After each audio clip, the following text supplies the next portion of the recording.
was named Harriet Weaver after my great-aunt Harriet Weaver. But the more I think about her now and the more I know about her, the more absolutely amazed I am at what she achieved. Because I shared that name with her, I felt a connection with her. I think as a child, your name is very important. So I always used to think it was rather special, this connection. I used to like writing letters to great Aunt Harriet and getting letters back from her. Harriet Weaver was born into a large family, brought up in Frodsham, Cheshire, born in 1876. Her father was a doctor. They were a very religious evangelical Church of England family.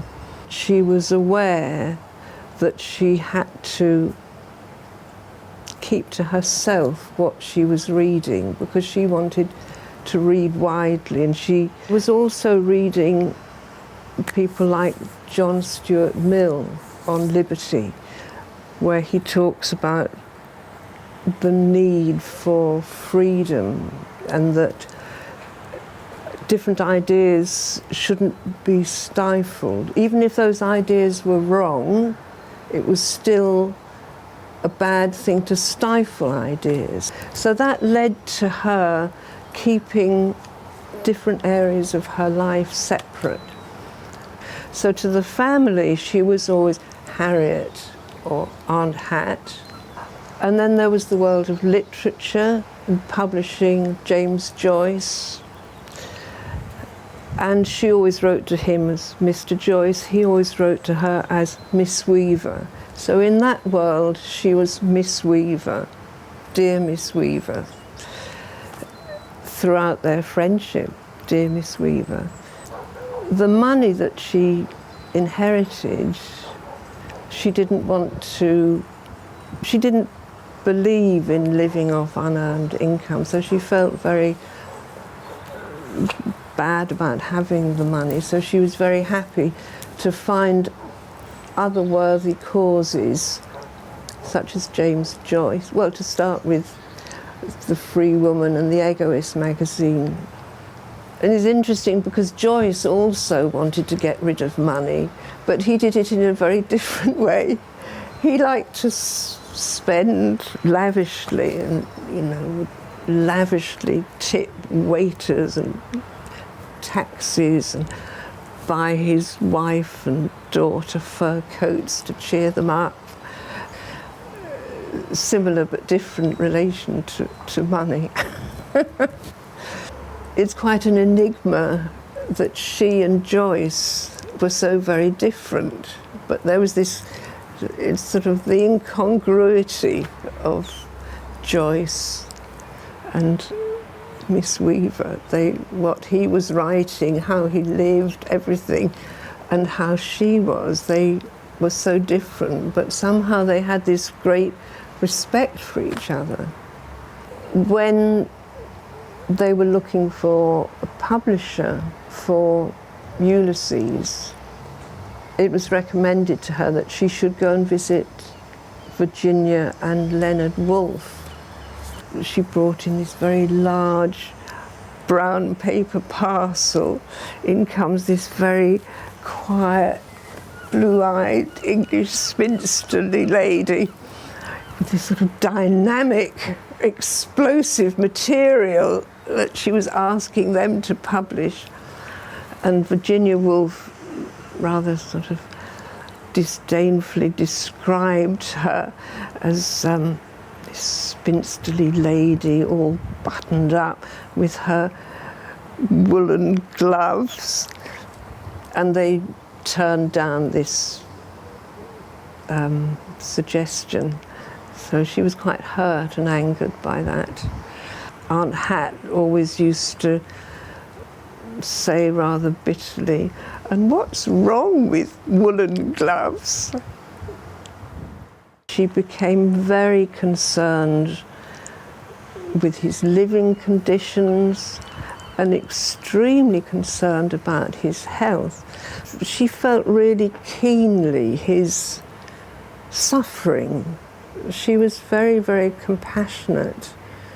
And it also extended to her affection for his family. Surprisingly, she and Nora Joyce got on very well, I think, because they both had this great love of James Joyce, but I think they just, although they were very different, they really liked each other and they got on well.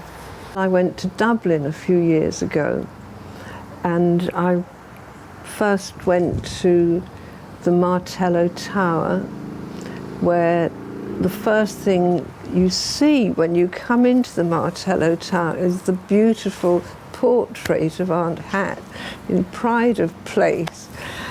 That was so moving and so unexpected.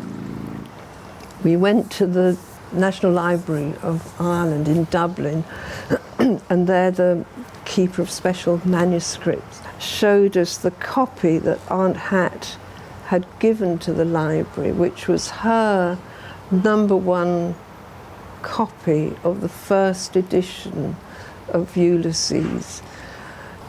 But she dedicated herself to the things that she believed in.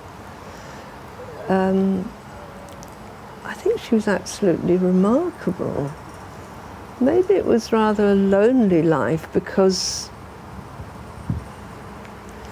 in a way she wasn't able to share these different parts of her life. I think she thought that if he had a steady, secure income, he'd be able to have a nice, sedate home and a nice, orderly way of life. She didn't realise that he thrived on writing in chaos, with sitting in an armchair with a suitcase across, doing his writing there with the family all around him, moving from one home, flat, hotel to another. Oh, I know, there was another little story that Wyndham Lewis, by chance, let fall the information what a terrific drinker Joyce was, and how he would be out drinking and celebrating all evening. And Aunt Hat was completely shocked.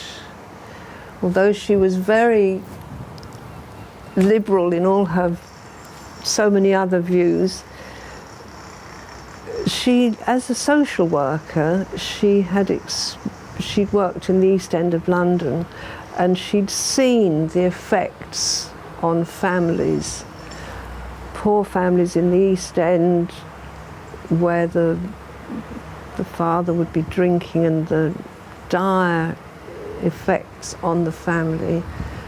He very cleverly wrote this wonderful long letter to Harriet, to dear Miss Weaver, saying that since he's become, well known, people are spreading all these terrible stories about him, all the evils that he does, that he commits. And so he sort of blows it up sky high, what a terrible, evil man he is, all these terrible vices that he has. And so he kind of wins her round by kind of making a story out of the whole thing. So she had to accept that's how he was. But that's the wonderful thing, I suppose, perhaps the attraction of opposites, or she accepted, this is how he is, she accepted, you've got to take the whole package. So it's fascinating story. The incongruity of the people and what she was like what he wrote. Life is extraordinary.